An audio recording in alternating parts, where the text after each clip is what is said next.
Wrapping things up from the Sprint Center here in Kansas City at the Big 12 Men's Basketball Media Day alongside Mr. Wendell Barnhouse. I'm Mitch Gerber. Wendell, a big day of activity, but a good day to say the least. What impressed you? Yeah, the media got filled their camcorders, their notebooks, their tape recorders. A lot of stuff going on, about 3 hours of interviews with the head coaches and players. We had a halftime break with Curtis Shaw halfway through we had 5 coaches, then we had a break. Curtis Shaw, the coordinator of men's basketball officials, I think might have shocked some of the media in attendance by telling them how the NCAA officials plan to officiate this year. If that's the case, having talked to some coaches in the first maybe month of the season, we're going to see a lot of games that have a lot of fouls and a lot of free throws. We'll see if it turns out that way during the season. From an actual, the game aspect or the Big 12 aspect, once again, Kansas, they're the preseason favorite. They've won 11 in a row.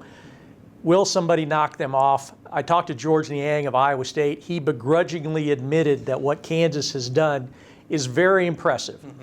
He also made it pretty clear that Iowa State wants to be the team to end that 11-year streak. He mentioned, hey, nobody remembers who started on the Kansas team that won number 6 in a row, but the team that beats Kansas, that starting 5 will always be remembered. So Iowa State kind of wants to be that team if it's possible. We talked about George Niang a little bit and a lot of other people here today, but who would you say kind of impressed you the most looking forward to the season a little bit? Well, I never really got a chance to talk to Isaiah Taylor at Texas, the junior point guard. He was a very engaging interview, and I get the impression that all the players have really bought into Shaka Smart's the way he wants to play as far as aggressiveness. It's going to be very, very interesting because Shaka Smart has more big post players than he's ever had. I don't know how much they're going to get out and press, but I do know they're going to be very aggressive. The new 30-second shot clock, which is another new rule, that's not going to affect Texas. They're going to be playing pretty fast. Rico Gathers from Baylor, the leading rebounder in the league, coming back. Got a chance to talk to him.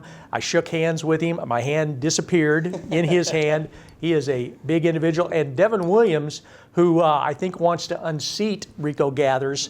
Those two guys, if you wanted to put them at defensive ends in football, they would be bookends. They are both big, strong kids. Devin Williams, we know him by his rec specs. I got the story behind that to find out why he wears those goggles he wears during the game. So it was a good chance on our live stream on Big12Sports.com to let some people kind of get to know some of the players a little bit more. So those are the things that kind of stood out to me. Well, that's going to wrap things up here from the Sprint Center in Kansas City. We're tired, so we're going to go home. But nice work today. We'll catch you on the flip side over on Big12Sports.com.